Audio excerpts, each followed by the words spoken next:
Hello World is a song that we sing. Welcome to the Pop Culture Preservation Society, the podcast for people born in the big wheel generation whose idea of an insult involved inviting people to insert rubber hoses into their noses.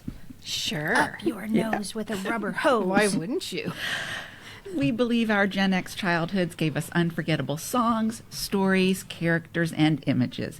And if we don't talk about them, they'll disappear, like Marshall, Will, and Holly on a routine expedition.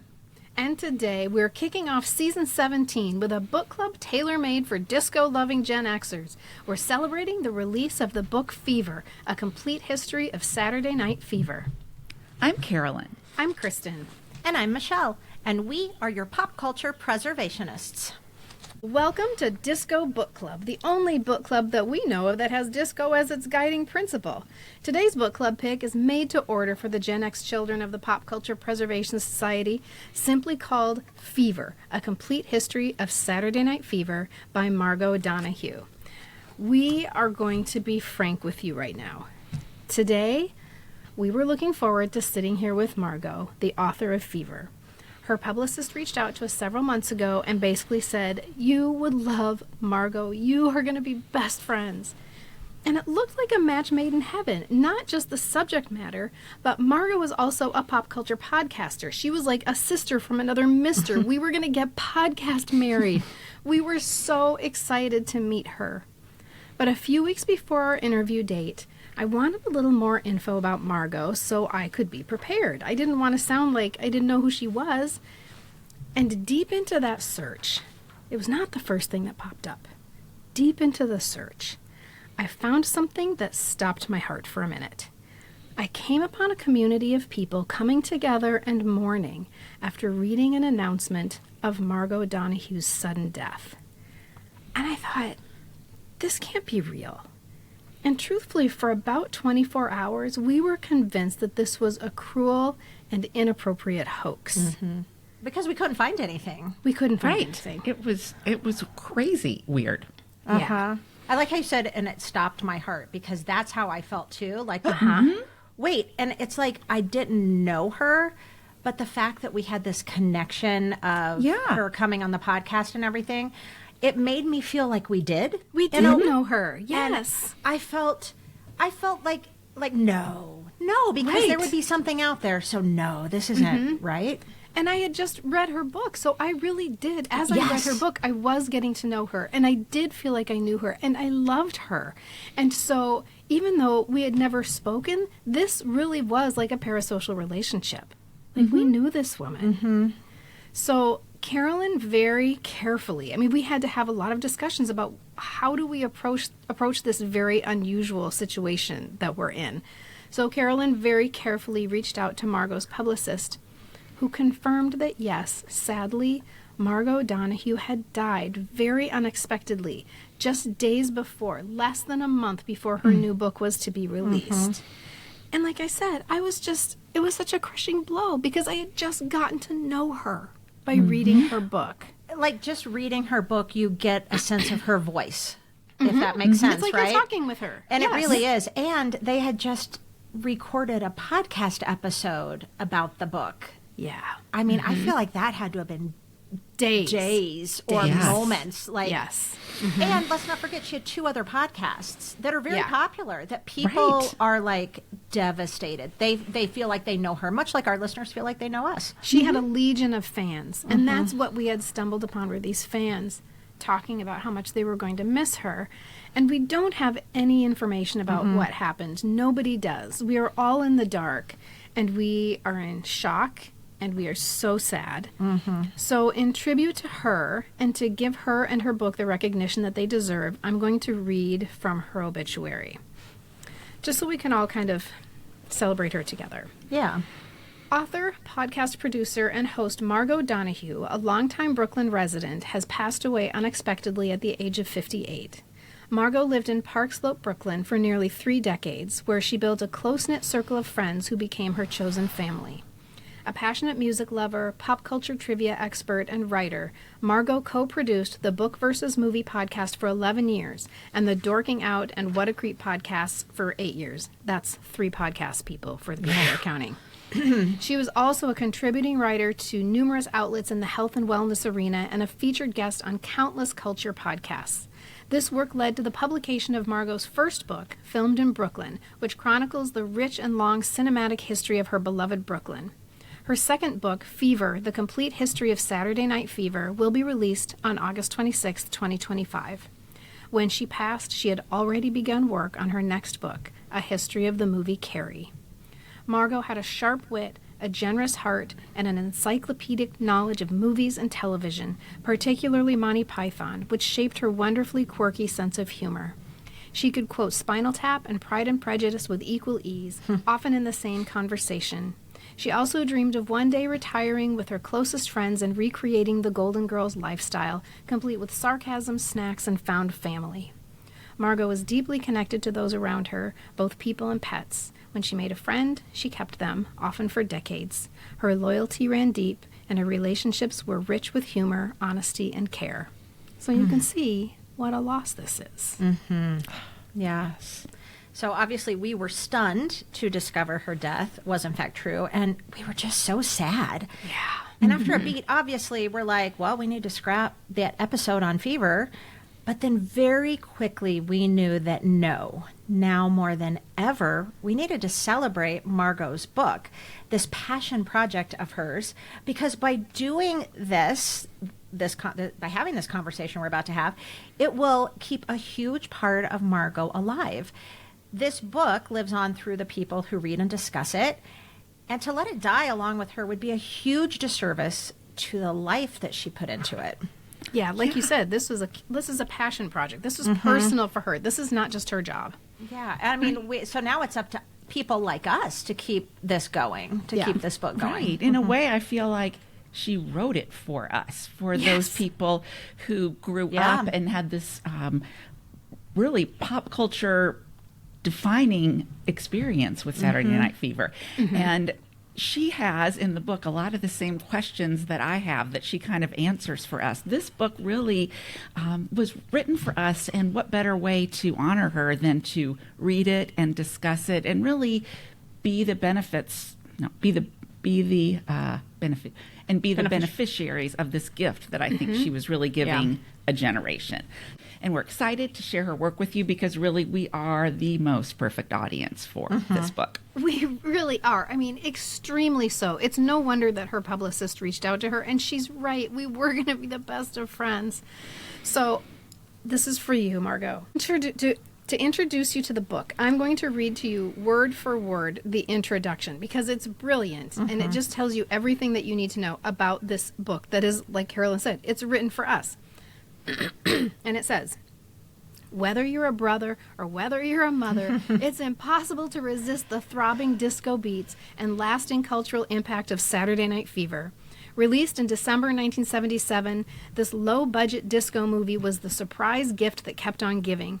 It made millions at the box office, earned an Oscar nomination for TV actor turned movie star John Travolta, catapulted the Bee Gees' music career into the stratosphere with a record-breaking, Grammy-winning soundtrack album, and ignited a disco inferno that burns to this day.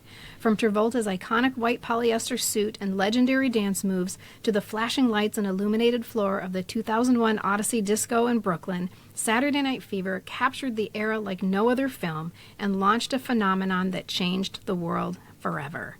And you guys, we were there for it. I'm just so happy that we were there for it. I know. Well, the editor-in-chief of the publisher of the book says that in this book, Margo has expertly captured the making of this remarkably groundbreaking movie, along with the soundtrack, the style, the dances, and the hair, which continues to resonate today across popular culture. And apparently, this Margo's book, Fever, is the first complete history of Saturday Night Fever, which is pretty astounding. It is astounding. 50 Took 50 years. Almost 50 years later, yeah. And what I loved about this book is that it's not only a deep dive into the making of the movie, and you guys know I love a good behind the scenes, I love all those factoids and gossip. But this book includes interviews with actors, dancers, and crew from the movie, 62 of them. That's a lot. She has like them all listed. And it also explores the huge impact of the movie. And as many of you listening know, back in early 2022, the Pop Culture Preservation Society devoted 2 episodes to Saturday Night Fever, one for the movie and another for the soundtrack. And I just re-listened to episode 52, aptly titled Saturday Night Fever, Part 1, the movie. You guys, we're so clever. I know. Our creativity was spinning that day. And other than some sound issues and that being the cringy season, we tried to incorporate an opening, casual, off-the-cuff host chat in every episode. It's not us. I can't even. You guys, hey, we've spent 5 years throwing shit to the wall to see what sticks, right? Yeah. That's right. And thank God host chat did not. Yeah, it didn't last. Host chat didn't last. But our discussion in episode 52, especially the last half hour, I think is really insightful and thought-provoking. That was one of our first forays into movies, like a movie discussion from our past that had a troubling plot and cringy scenes that we basically had a PhD level discussion about, and I'm proud of it. Even when I listen to that, I'm proud of the questions we posed and I'm proud of the thoughts that we had. Well, Margo's book, Fever, The Complete History of Saturday Night Fever, takes us even deeper into the making of the movie, including some of the more troubling scenes. Think Annette in the backseat of the car. But because she talks to the players, in this case, for that scene, Donna Pescow, Paul Pape, who played Double J, and Joseph Cali, who played Joe, and even Travolta's body double, who was everybody. She talks to everybody. And a lot of other like dancers and singers, and even John Badham, the director. We get a first-person account of not just what was happening during filming, but how many of these uncomfortable scenes affected their mindset during the entire shooting process, which actually answers a lot of the questions we posed in our own episode. Yeah, right? I mean, when we first got this book, our first reaction was, well, we've already done an episode on Saturday Night Fever, so this would be redundant. But what we found is that we came to that episode with so many questions that we couldn't find the answers to. Right. We didn't realize we were going to have a PhD level discussion. We thought we were going to be talking about a fun dance movie, and that was not what happened. And so we left there with some lingering questions, and Margo answered them for us. Listening to that episode from so long ago when we were just learning how, like Michelle referenced the sound issues. The sound is horrible. We were still learning all of the technical aspects of hosting a podcast, but you'll also hear us sort of haltingly discuss this in the beginning because we were unprepared for the movie. We had seen it when we were children, and we had an idea in our heads of what it was, and it was not that. And so coming to it with our adult eyes and ears kind of threw us. And so we had to find our bearings. And an hour and a half was not enough time for us to come to any sort of resolution on what the movie meant to us or what it meant to the world. And so I think this book was almost a healing experience for me. There's one chapter in particular, we'll talk about it later, that is just about, what is this movie about? What's it about? It's not a dance movie. And that's why we were struggling in the beginning to figure out what we were talking about. And then, like Michelle said, the last half hour, we are really coming together and having such a deep conversation because we're realizing it was far deeper than we thought it was. Well, yeah, and I really, listening back, was just really struck by my real-time revelations when we were talking about Annette and just how I could relate to her and kind of the position that she felt she was in to get the guy that she liked. Annette was going to sacrifice anything. She was going to debase herself in order to get the guy. Right. Yeah. And the book, and we'll come to talk about this in a little while, just kind of validated some of the things that I was saying. I felt kind of a balm as I was reading Donna Pescow's take on this whole character and some of the scenes. Just that whole quandary of the good girl, bad girl dilemma, then you can't win for losing. Yeah. I do also want to say, I feel like maybe because it was so in real time and raw, that it was kind of harsh when I was making it sound like all the guys I went to high school with were jerks and mistreated girls. It certainly was not all of the guys. Really, No, I went to it's school okay. with some really nice guys. I felt bad. Yeah. But at the same time, I have to say, while some guys weren't doing these things, nobody was calling this out as wrong. Like this again was this era that we just thought, as whether the girls or you're a guy observing it, this is just the way of the world, and this is the way some guys are. Yeah. And yeah, so that part of our old episode, and then coupling that with reading the book, I've got a whole new perspective on everybody involved, the Annettes, the other men in the movie, and the boys in my life, and I appreciated getting to revisit that moment in the podcast. And I think it's because that, like, Kristen, to your point where you said in that last half hour, and I think I mentioned it earlier too, we kind of all locked in on like, I know that from the beginning of episode 52, because it was the first time I had ever seen the R-rated version, like the week prior to us recording that in 2022.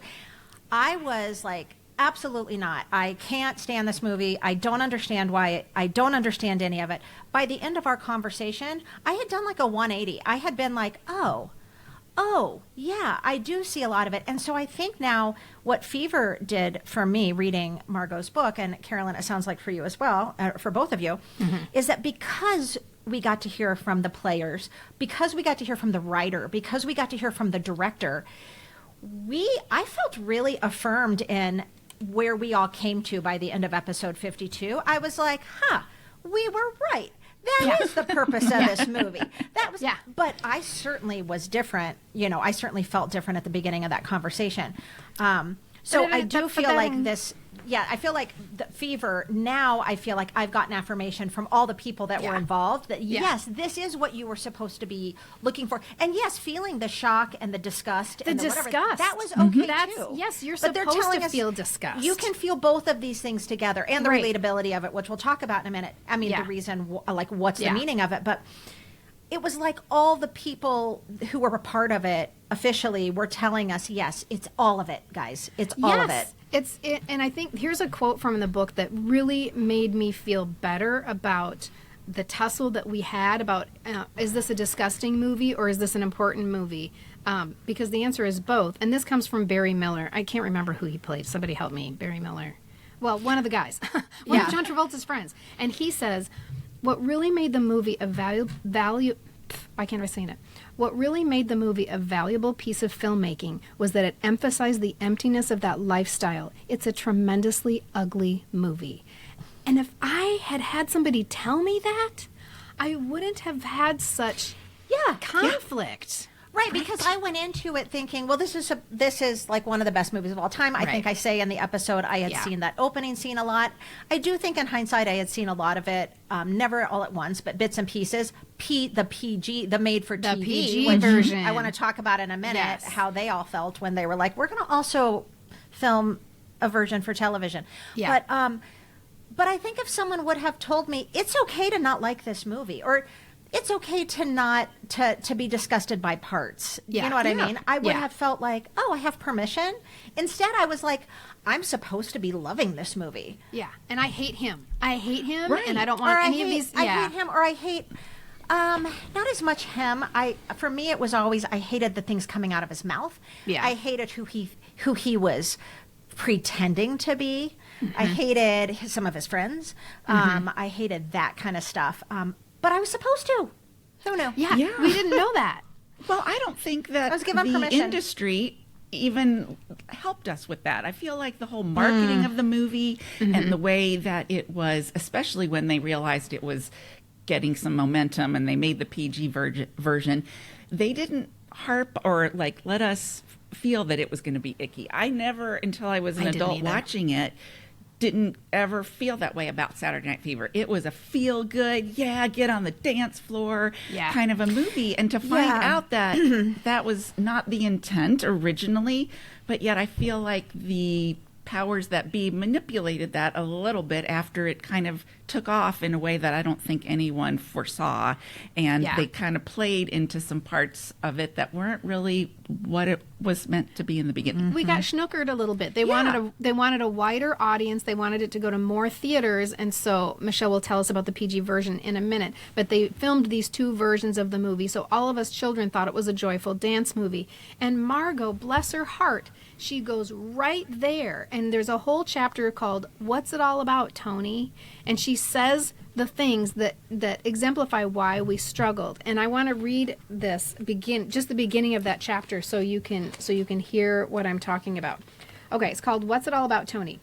Saturday Night Fever is a movie often remembered as a light disco flick with John Travolta in the white suit and wall-to-wall Bee Gees music. The sanitized television version has been viewed so often that it can come as a surprise to people when they watch the R-rated director's cut. Tony and the Faces, which are his friends, are not good people. Racist, sexist, homophobic, cruel barbarians who are filled with rage and self-loathing. The women in the story are desperate for the men to appreciate them. Stephanie is the modern girl who is being used by a man from her workplace and twice her age, so he will not have to pay a large alimony to his ex. We hear racial and homophobic slurs, witness awful sexual encounters, watch Tony scream at his mother for being a loser, and see a main character fall to his death because he cannot imagine marrying someone he impregnated. The film is downright ugly at times, and yet it is so relatable. Yes. Well, and I think we kind of came to that in our episode 52. Mm-hmm. Another thing I'm just wondering, listening to you guys over the past couple minutes, you know, we talk about Gene Siskel. This was his favorite movie forever, of all time, or whatever. And I think I start by, like, I can't even imagine who would say that. Because I feel like as adults, you get that it's relatable because you've lived through experiences, right? But as children, or as the people that a huge demographic that, you know, who went to see this movie and who loved this movie, I don't think you're getting that. You're not getting that this is relatable unless maybe you've lived through some of it. I've learned now as an adult, instead of going like, I hate that character, I hate that, I say, God, so-and-so is such a tremendous actor because they're making me hate them so much. They're doing either their because job. of what they're doing or the way they're talking or how they're treating women or men or whatever. And so now that's sort of the lens I can see Saturday Night Fever through. Like I just said earlier, we were supposed to not like them. So now it's like, God, you guys all did a really good job. Yeah, and that's where John Travolta ends up getting an Oscar nomination. Yeah. Because he was not, if you recall, he was Barbarino. He was not an Oscar-winning actor. And so Margo opens the book by discussing how John Travolta, this 22-year-old kid, how he comes to be, like, what is the transformation of this person from a sweat hog, essentially. Yeah. We've discussed John Travolta extensively in both our Saturday Night Fever episodes and also in our Urban Cowboy episode. But what Margo, and Grease, oh my God, yes. But what Margo was able to show me was how, in this moment, John Travolta was transforming from a sweat hog into, according to Margo, these are her words, into a lean, mean dancing machine / movie star, and how so many of the people in the industry did not see that coming. They underestimated his growing star power. They just thought he was Barbarino from this dumb little sitcom. But that speaks to really his talent.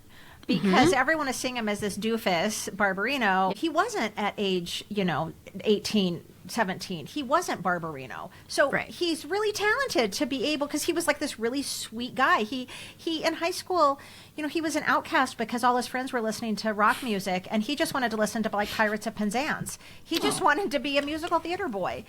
I was really shocked to hear, though, in Fever, that John Travolta was considered chubby pre-Saturday Night Fever. Yes. I actually had to go back yesterday and watch some Welcome Back, Kotter, specifically clips of that famous Barbarino dance, which was always so funny.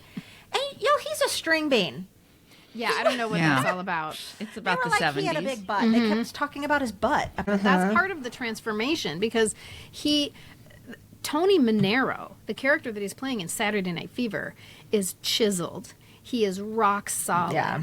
He is suave. He's got attitude and swagger that Barbarino does not have. And that was work that the director and the crew had to do to get him prepared for this role. And John Travolta knew it. He had no intention of remaining a sitcom star. He wanted very badly to be a movie star. And so he was all in on this. So even that pose, if you think about his pose in the white suit on the movie poster, it's full of bravado. This wasn't what was showcased in the teen magazines or on Welcome Back, Kotter. He was a cute, lovable kind of rube, and by the way, not really a dancer at all. Mm-mm. So they have to both transform his body and they have to transform him into a dancer. And so they just put a call out there to say, hey, is there anybody who can teach this guy how to dance? And 26-year-old Deney Terrio, this is one of the biggest controversies in the whole saga of Saturday Night Fever, and I am so here for it, because if you recall, in our episode, one of the remaining questions was, well, who choreographed Saturday Night Fever? Of course, Deney Terrio did. And we searched those credits, and we didn't find his name anywhere. We're like, what the hell? Where is Deney Terrio? He is nowhere in these credits. Because he's told everybody he did. Because he's a big fat liar. He's told everybody in interviews and talk shows. And, yes, there's a mythology that was created by Deney Terrio himself. So he answers this call for somebody to teach John Travolta how to dance. And he's going to transform him.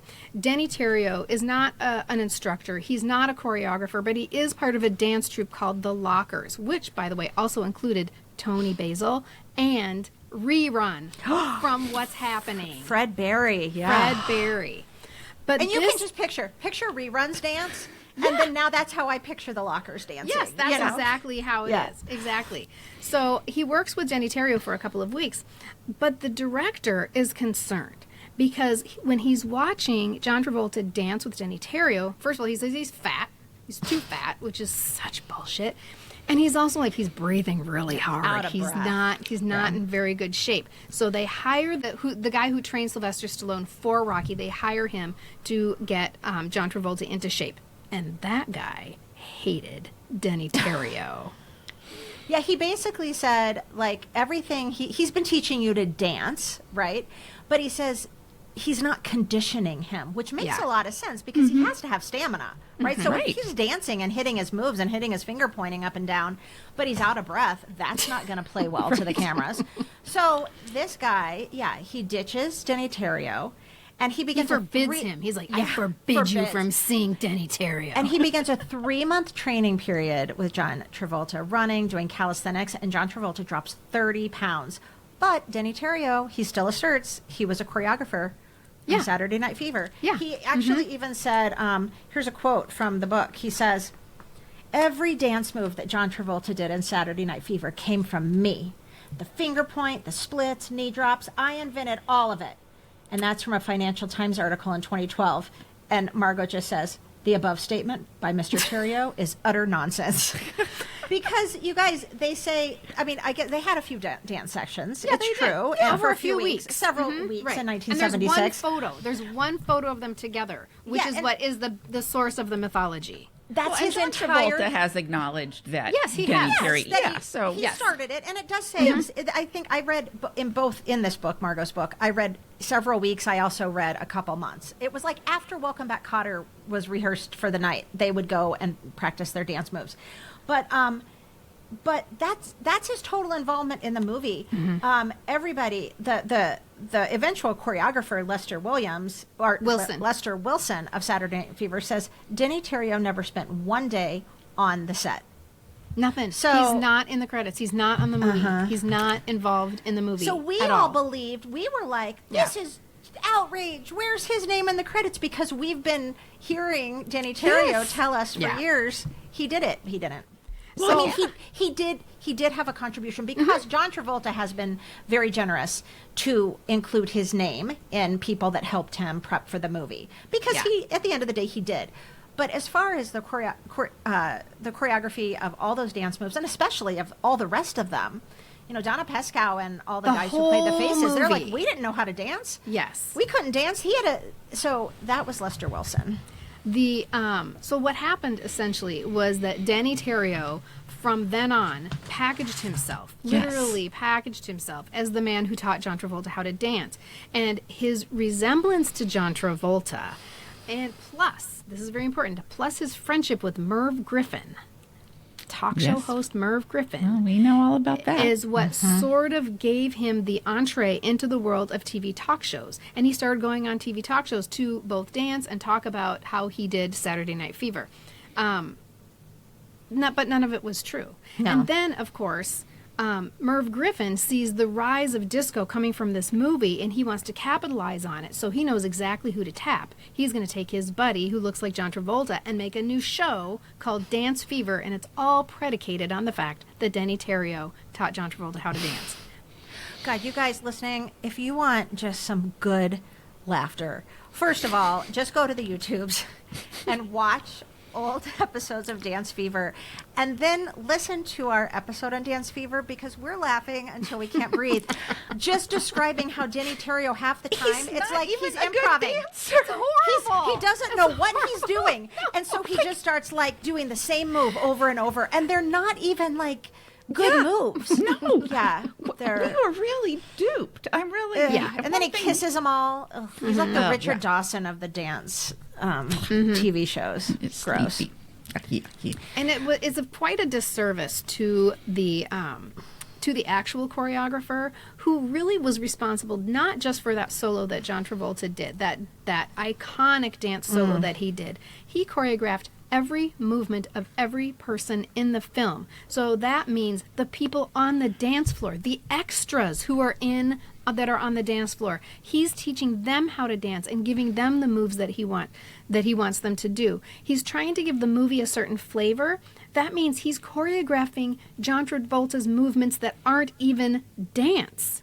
So he's telling them how to put like $1 on the table, or how to put money in the strippers, and he's responsible for the swagger of that first scene with John Travolta walking with the paint cans. That's what establishes everything about this movie, and it's the choreographer who conceived of that and taught him to do that. He created the style, the aesthetic, the attitude, the movement, and unfortunately his name gets lost in history. He was world famous. He was a hugely talented man, and he was so frustrated because Deney Terrio was out there telling people that he choreographed Saturday Night Fever. And Deney Terrio, it wasn't just that he was misleading people, he actually made up shit.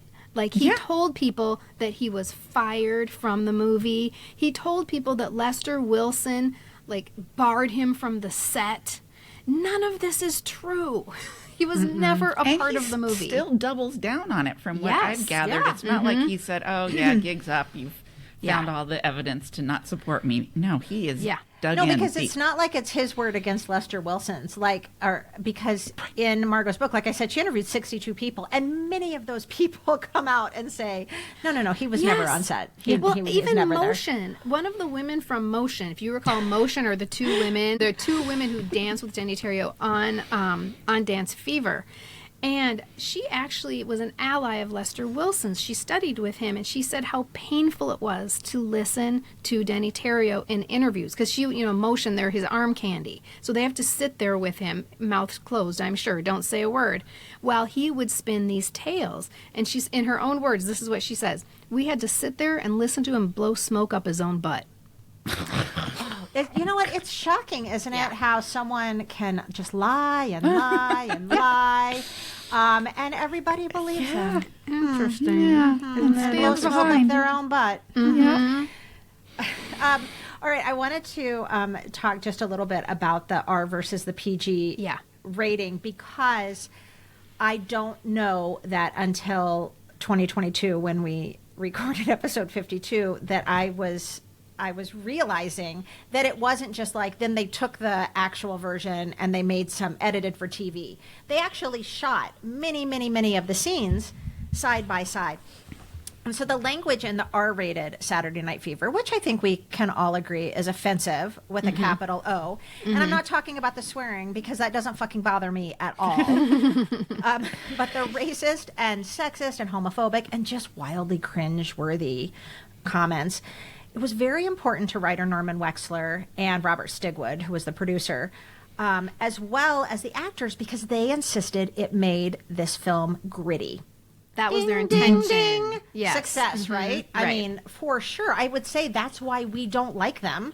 Right. Because of all the stuff they're saying, which especially in today's climate is just like, whew, The characters, you mean? You don't more like the characters. I don't like what's coming out of their mouths because it's constant racist, homophobic, sexist, Vile. just slurs, vile. And I know a lot more of those types of comments were more widely accepted in 1976 than they are today, but still awful. So when the director, John Badham, told the actors, okay, we're filming 2 versions, one rated R and one PG for TV, the actors got really upset.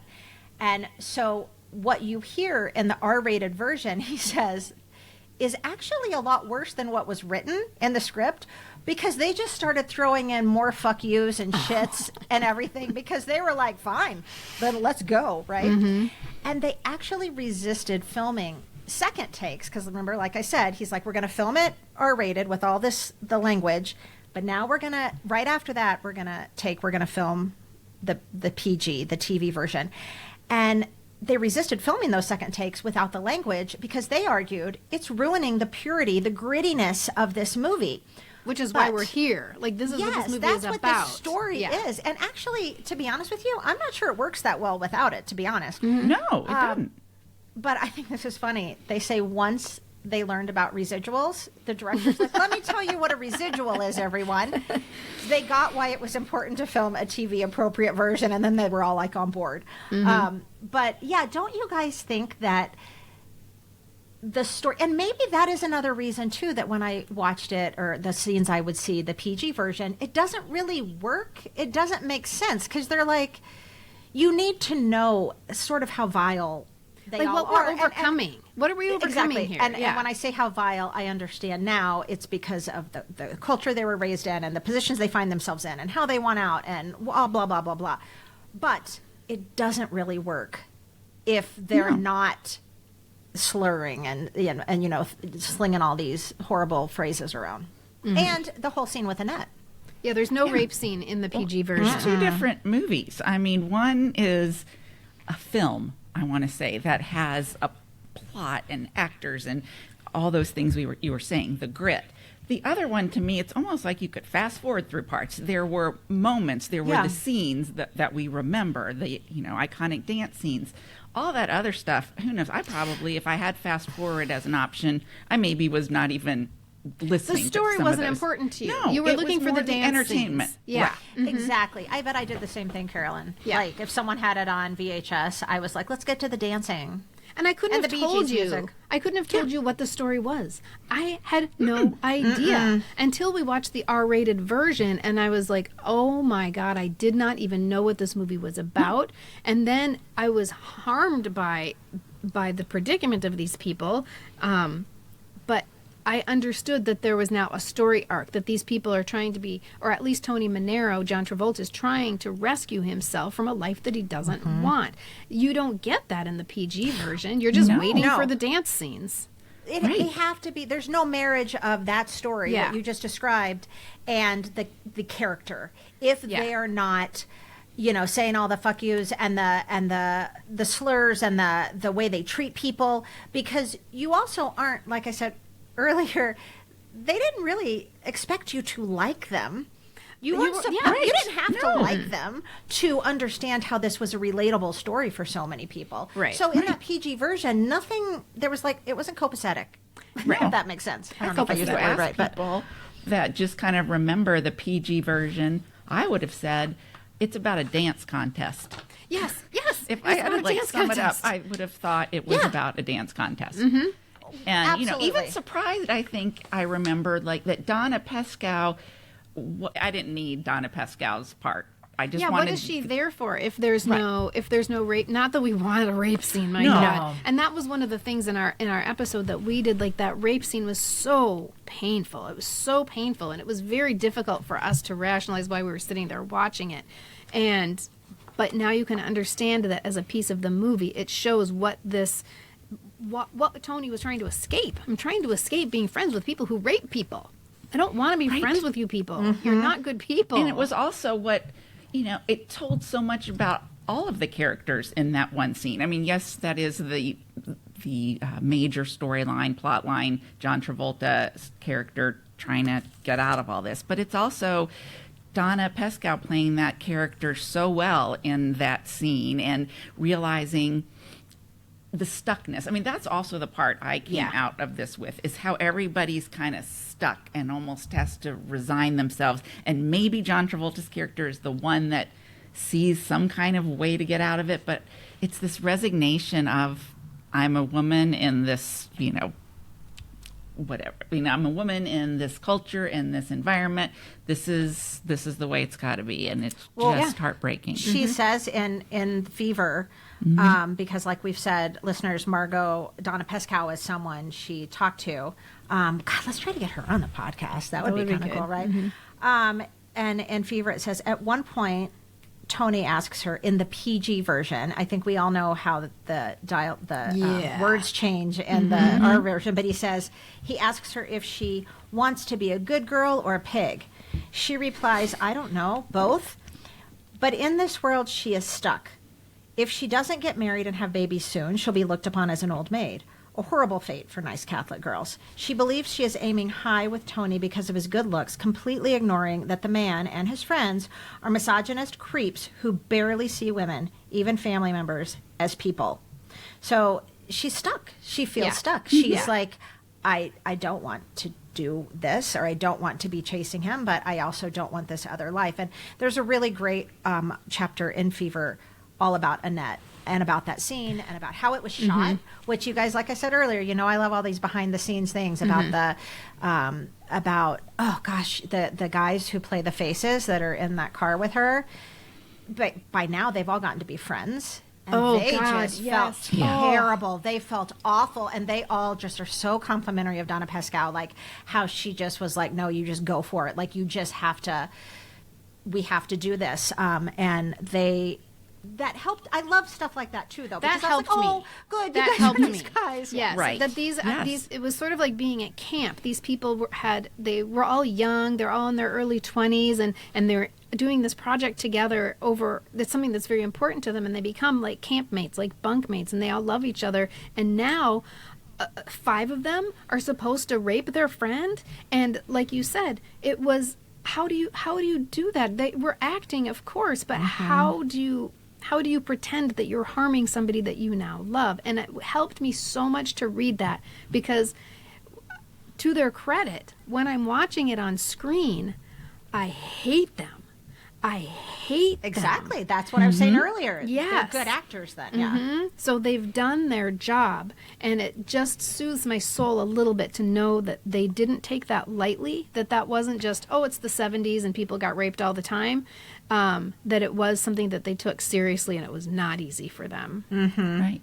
And really very mature of them, because one of the facts that I came out, one of the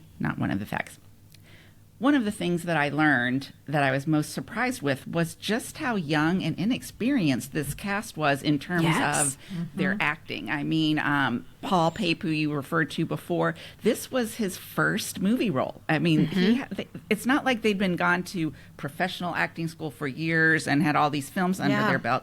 These were young first-timers, mostly because I think of this incredibly small budget that they had to work with. I mean, I don't know that I realized until I read Margo's book is just how low budget it was, how quickly it had to be done. I mean, they started it March, filming in March and ended in May. When you think now of how long a movie takes to it's like a year. Film, oh my gosh, if that. I always feel bad for the actors when they have to go on, like, do the press tour, because really they filmed the movie like 3 years before. How do they remember? Right, exactly. And they've done so many other projects since then. And so I'm amazed when I hear a lot of the casting, how it happened, and again, to this particular scene, how they were able to just portray it so well that we hated them, and yet be these young kids, and it just worked out. And that's kind of what I want to say about this book. What it taught me, or what I learned from it, was there was some part of the universe at work in making this movie what it was. Because I think that in and of itself, if it was just John Travolta as the lead actor, this movie isn't getting anywhere. If it was just the Bee Gees music, this movie isn't going to be what it was. If it was just, disco is kind of up and coming and this movie's about disco, it wouldn't have been what it was. It was this alchemy of these totally different factors coming together at the same time in such a crucial way that made this beyond explanation. Like, you have to say, beyond serendipity or synchronicity, there was something magical that happened that brought these forces together at the time. For $1 million movie that became so defining of a generation. Yeah, these were not, like you said, this was a low budget movie. So it's not like, the Bee Gees were so huge and John Travolta was so huge. No, the Bee Gees were on their way out. Exactly. John Travolta was a sweat hog. Right. And all of these young actors that you talk about. You're not going to see Paul Pape. No. He was probably working in an ice cream store that, you don't know who he is. Right. And the Bee Gees were ascendant because of the alchemy that you talk about. And John Travolta was ascendant because of the alchemy that you talk about. Disco was ascendant because of the alchemy that you talk about. They even talk about how when they started filming the movie, their word of mouth about John Travolta being there grew to become unsustainable. And they had no idea. They didn't think anybody would even know who he was. Now, there could have been some more knowledge about John Travolta because the Sweat Hogs were supposed to be from Brooklyn. So it could be that the Brooklyn kids were holding on to John Travolta a little tighter than other kids around the country. But they said at one point, there was some woman that she talked to who was riding the bus to school one day, and the bus driver said, "Hey, did you hear they're filming a movie with John Travolta?" And she said, nobody went to school that day. They all skipped school, and they're all hanging on a subway platform. They're mobbing the subway platform so they can watch the filming, so much so that the subway trains can't even get in. And the camera people said there was no way they could film the shot without having these kids hanging off the subway platform. This is all from a kid that people thought nobody knew about. Right. It was a complete surprise. And that's, let's come full circle. That's all part of John Travolta's transformation from a sweat hog into an Oscar-nominated actor. And how about this being like the first film opportunity like that he gets, that it's such a rich part that anyone else playing this, I tell you, I don't think that we're going to be where we are.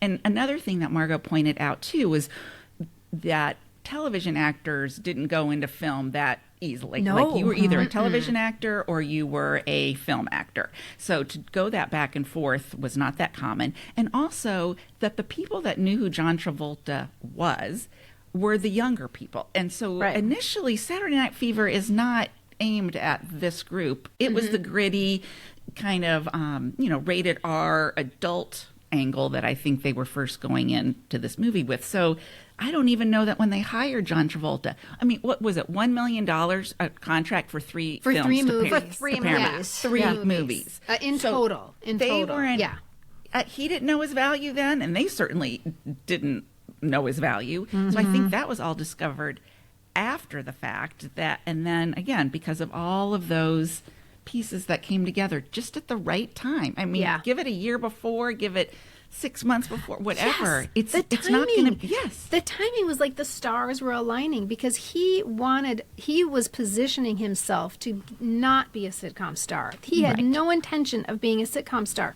and sorry. And they even offered, I didn't realize this, he was offered a spinoff, a Barbarino spinoff, and he said, "No, thank you. I don't want to be a TV star. I'm going to be a movie star." Then a lot of you might remember that he had an album come out. He was on, you might remember his American Bandstand performance of Let Her In. Remember Let Her In? Yeah. And he was offered trying to forget it. a mall tour. he was going to get $25,000 per mall to go on a mall tour with that album. And he said, no, I would rather go do summer stock so I can polish my acting skills. Like, he's got an idea in his head of where he wants to go, and it is not being a sweat hog. Right. Yeah. So how lucky for him that this was the script that came his way. Yeah. Because we know some of the ones he did with Paramount after the fact were not that great. Perfect. So Right. yeah. So I'm glad that this was the one that kind of put him on our screens, our big screens, and that people got to see him, because we talk about in our episodes what a great actor he is, and his facial expressions. Yeah. It was his on-ramp to being an actor instead of a sitcom star. Right. Yes. So after listening to our original episodes that we did about the movie, we commented on the fact that we did not think that Karen Gorney was a good dancer, that she was a good actor. And so I found her little story that Margo was able to unveil some interesting tidbits about how she got the job. I found those interesting, and I think they backed up the fact that I don't think she still is a good actor, and I don't think she's a good dancer. And we at first, Kristen, you were doing your very highbrow. They cast her as a non-dancer because, she was a poser. Yeah, she was a poser. And I'm thinking, no, she was sleeping with the director, and she just happened to get in a taxi with, what, Robert Stigwood's nephew or something, who said, I'm doing a movie. And she says, am I in it? And all of a sudden she has a job, and then, so there, This is how she gets the job, literally. Yes. Yeah. Yes. And the fact that she couldn't dance became a real problem on this set. Whereas in retrospect, I do think it's kind of a good device. If she's not a perfect dancer, it makes it a little more interesting about what their story arc is. But I made that up. So, and that's not true. except for the thing I always will have a problem with is that they talk about what a great dancer she is, don't they? Yes, like they several do. times. They say she's a good dancer. She's like an amazing dancer, and we're watching it going, no, she's not. It's that's very 'cause that obvious that director she's not. Keeps telling her she's a good dancer and tells everyone to tell her she's a good dancer. I feel like that was, They that was even just said appeasing that him. after Saturday Night Fever, this is where you're drinking the Kool-Aid and you're surrounding yourself with yes people. After Saturday Night Fever, she tried to pursue dance a little more deeply as a career, and she even became a ballet instructor. And I was like, no, you did not. Did you see that plie? With Deney Terrio. Yes. She became an instructor. We had a whole conversation in our episode about how she couldn't even do a plie. And I was like, there's somebody on set who can say, do it like this. But they didn't. Because they were afraid to, I'm thinking. I think it's possible because she was sleeping with the director. Yeah. Now, I don't want to disparage her because we don't know that they were doing it, but there was a relationship. Maybe they were just sleeping. It could be it was night time. They were sharing a bed. But it does shed light on it. But it caused a lot of problems because she has to keep up with John Travolta, who is now trained extensively. And the choreographer has said, the words were something like, she just didn't understand her own body. They couldn't teach her. She wasn't even teachable.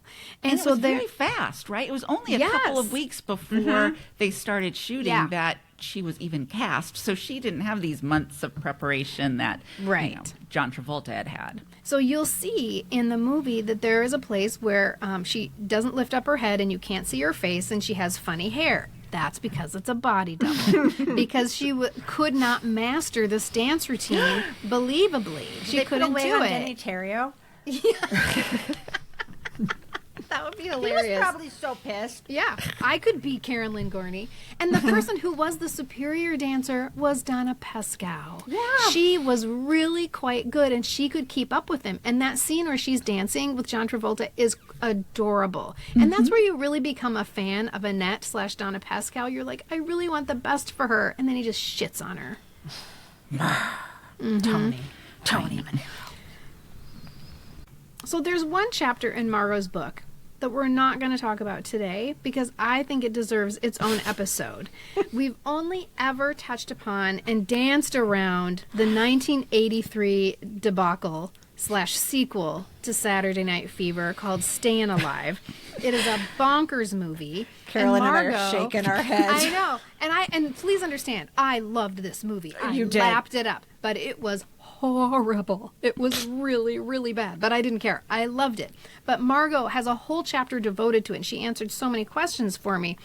Like I said, it's either a beloved movie or a much maligned movie, and it went kind of strangely under the radar, given that it was the sequel to one of the biggest movies of all time.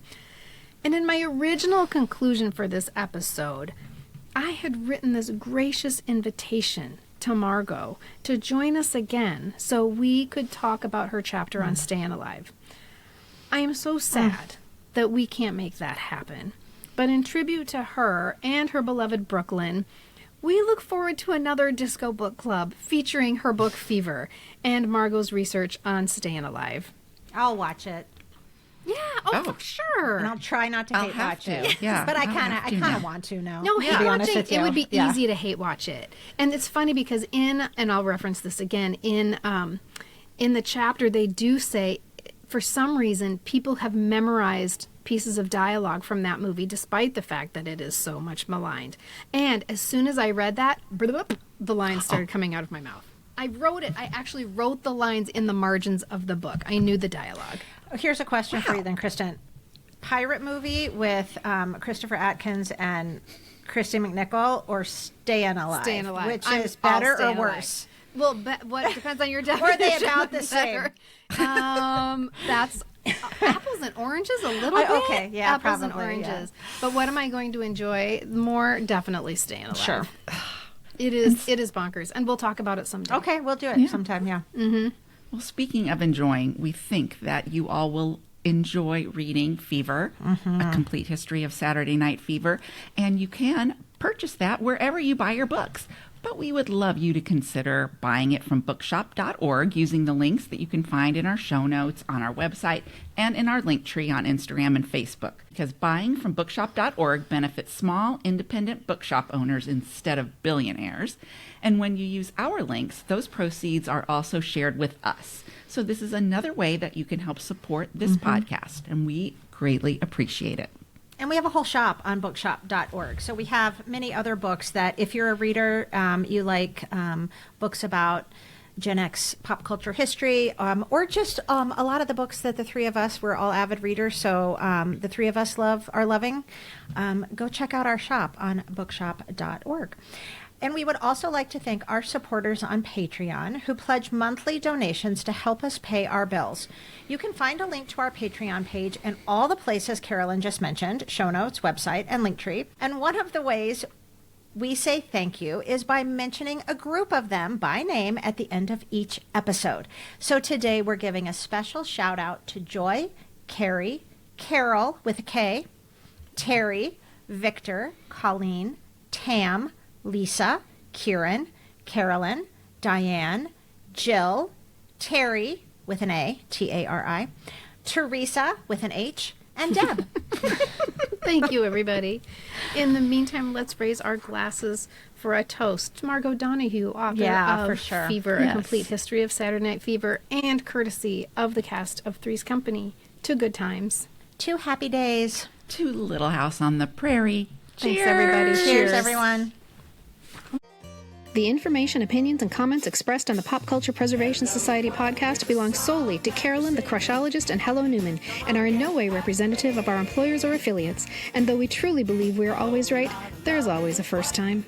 The PCPS is written, produced, and recorded in Minneapolis, Minnesota, home of the fictional WJM Studios and our beloved Mary Richards. Nanu Nanu, keep on truckin', and may the force be with you.